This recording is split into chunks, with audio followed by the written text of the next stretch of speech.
ప్లస్లు మైనస్ల గురించి మాట్లాడాల్సి వస్తే మన నారాయణ గారు చెప్తున్నారు పాన్ ఇండియా మూవీగా టెక్నికల్ వాల్యూస్ని ఈరోజు మనం వాడిన ఈ గ్రాఫిక్స్ అయితే మాత్రం మీరు కూడా ఇంతకుముందు అన్నారు అంతర్జాతీయంగా టచ్ చేసే స్థాయిలో మనం తీసాము అని. ఇక నెగిటివ్స్ విషయానికి వస్తే అంటే ఎక్కడ డిసప్పాయింట్ చేసింది పూర్తి స్థాయిలో అయితే ఈరోజు ప్రభాస్ గారి అభిమానులు కానీ తెలుగు ప్రేక్షకుడు కానీ పూర్తిగా 100% సాటిస్ఫై అవడం అంత ఈజీ కాదు, కనీసం 90% అన్న అయి ఉంటారా అంటే ఏదో వెళుతుంది. ఏంటి ఆ వెళుతు? అవునండి, అంటే యాక్చువల్ గా అండి ఇందాక మన నారాయణ చెప్పినట్టుగా అండి ప్రభాస్ క్యారెక్టర్ అండి ఒక హీరోయిక్ క్యారెక్టర్ గా అలా తీసుకోలేదు నాగ్ అశ్విన్. మనం గమనిస్తానండి నాగ్ అశ్విన్ ఫస్ట్ సినిమా అండి ఎవడే సుబ్రహ్మణ్యం, అందులో కూడా నాని నెగిటివ్ క్యారెక్టర్ ఉంటుంది ఫస్ట్ అంతా. అంటే స్వార్థం కోసము తన స్వార్థం కోసం వ్యక్తిగత స్వార్థం కోసం ఉండే ఒక వ్యక్తి చివరిలో ఎలా ఒక మానవత్వాన్ని అతనిలో ప్రతిబింబించేట్టుగా చేశాడు అనేటువంటిది అందులో చూపించారండి. సేమ్ నాకు అనిపించింది ఏంటంటే ఇందులో కూడా ప్రభాస్ క్యారెక్టర్ అలాగే, అంటే కొంతకాలం గడిచేసరికి అంటే ఇది 800 సంవత్సరాల తర్వాత జరిగే కథ ఇప్పుడు మనకంటే కూడా, కాబట్టి అప్పటికి వచ్చేసరికి మనిషిలో స్వార్థం అనేది బాగా పెరిగిపోతుంది, వ్యక్తిగత స్వార్థమే అతన్ని డామినేట్ చేస్తూ ఉంటుంది అన్నది. అలాగే ఇందులో విలన్ క్యారెక్టర్ యాస్ కింద తీసుకున్నా కూడా అండి అందులో కమల్ హాసన్ క్యారెక్టర్ అతను ప్రపంచంలో ఉన్నటువంటి సంపదని అంతా కూడాను తీసుకుని అంటే గ్రాప్ చేసి ఒక కొత్త ప్రపంచాన్ని సృష్టిస్తాడు, కాంప్లెక్స్ అనే దాన్ని. కాబట్టి అలాంటి ఒక కొత్త ప్రపంచంలో వాళ్ళందరూ ఉంటున్న సందర్భంలో అంటే సంపన్నులందరూ అక్కడికి వెళ్ళి ఉంటున్న టైంలో నేను కూడా అక్కడికి వెళ్ళాలి, నేను అక్కడ ఉండాలి అనేటువంటి ఒక వ్యక్తిగత స్వార్థం తప్పితే అతనికి ఇంకేమీ లేదు అన్న ఒక క్యారెక్టర్ సృష్టించాలి. అంటే తెలుగులో సహజంగా మన వాళ్ళు అనుకునేది ఏంటంటే ఎప్పుడైనా కానీ ఒక హీరో అనగానే అందరికి సహాయం చేసేవాడు, సహకరించేవాడు ఇలా ఉండాలనుకుంటారు. కానీ దానికి పూర్తి భిన్నంగా తన వ్యక్తిగత స్వార్థం కోసం అన్నట్టుగా ప్రభాసం చూపించేసరికి ఫ్యాన్స్ కాస్త డిసప్పాయింట్ అయ్యారు. అందులో 100% నిజం ఉందండి. అందుకనే మనకి ఏమిటంటే అమితాబ్ బచ్చన్ కూడా ఒక మాట చెప్పారండి ఈ సినిమా ప్రమోషన్స్ లో, ప్రభాస్ ఫ్యాన్స్ సినిమా చూసిన తర్వాత నన్ను తిట్టుకోకండి, నన్ను ట్రోల్ చేయకండి అని. ఎందుకంటే ఇందరు నారాయణ కూడా అన్నారు అంటే నిజానికి ఇది అశ్వత్థామ కదండి. అలాగే ఇప్పుడు సినిమా రిలీజ్ అయిపోయింది కాబట్టి రివీల్ చేయడంలో తప్పు లేదు.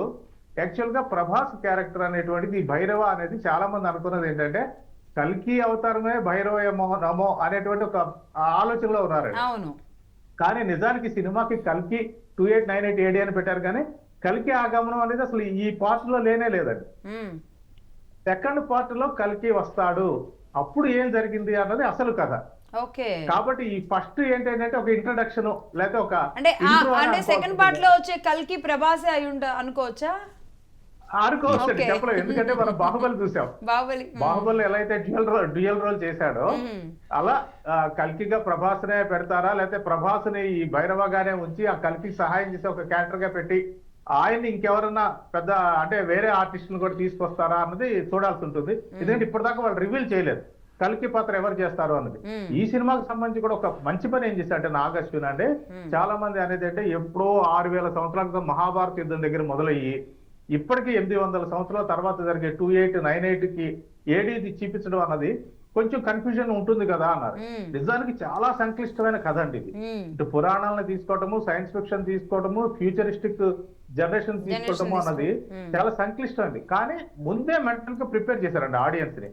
ఆ విషయంలో నాగ్ అశ్విన్ చాలా సక్సెస్ అయ్యారు. అందువల్ల ఏంటంటే ఈ రోజున థియేటర్ లో కూర్చుని చిన్న పిల్లలు చూసినా కానీ వాళ్ళు ఎంజాయ్ చేస్తుంటారు, వాళ్ళకి కొంత కథ అర్థం అవుతుంది. ఓహో ఇది ఈ లోకము, ఇది కాంప్లెక్స్, ఇతను అక్కడికి వెళ్ళడానికి ట్రై చేశాడు అని. లైక్ అంటే ఆదిత్య 369 ఒకటి గతంలో ఇది ట్రై చేసిన కొంచెం అలా ఉంటుంది. తీశారండి. అందులో ఏంటంటే టైం మిషన్ తీసుకున్నారు, కాకపోతే ఆయన వెనక్కి వెళ్ళడము, ఈ ప్రస్తుతము, ఫ్యూచర్ కి వెళ్ళడం. అందుకనే బహుశా ఆయనకు ఉన్నటువంటి అనుభవాన్ని మనం కూడా ఉపయోగించుకోవాలని సినిమా ప్రారంభంలోనే అశ్విని దత్ గారు సంగీతం శ్రీనివాస గారిని పిలిచి సార్ మేము ఇలా కథ అనుకుంటున్నాము, మీ ఆలోచనలు మీ థాట్స్ ఇవన్నీ కూడా మాకు కావాలి అన్నారు. ఆయన సహాయ సహకారాలు కూడా స్టోరీ మేకింగ్ లో తీసుకున్నారండి. అలా అన్ని రకాలుగా ఎవరైతే బెస్ట్ ఇవ్వగలరు అనుకున్నారో వాళ్ళందరూ తీసుకున్నారు. తెర మీద కనిపించే నటీనటుల కంటే కూడానండి టు బి ఫ్రాంక్ తెర వెనుక కష్టపడిన వాళ్ళకి చాలా ఇది ఉందండి, అప్రిషియేట్ చేయాల్సింది ఉంటుంది. ఎందుకంటే వాళ్ళు ఎవరికి చాలా మందికి తెలియదు.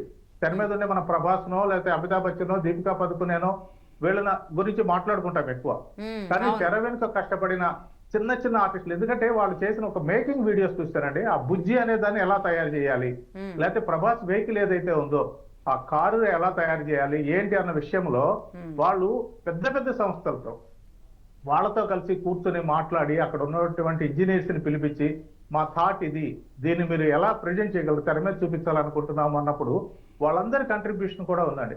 కాబట్టి ఒక రకంగా ఒక హాలీవుడ్ సినిమాని తెలుగు వాళ్ళు తీయగలరు అని నిరూపించడం కోసం అని చెప్పి నాగ్ అశ్విన్ కావచ్చు, ఇటు అస్మితత్ గారు కావచ్చు, రేయింబౌళ్ళు కష్టపడ్డారు. దానికి తగ్గ ఫలితం ఈ రోజున వస్తుంది కాబట్టి వాళ్ళు ఫుల్ హ్యాపీ ఉంటారు.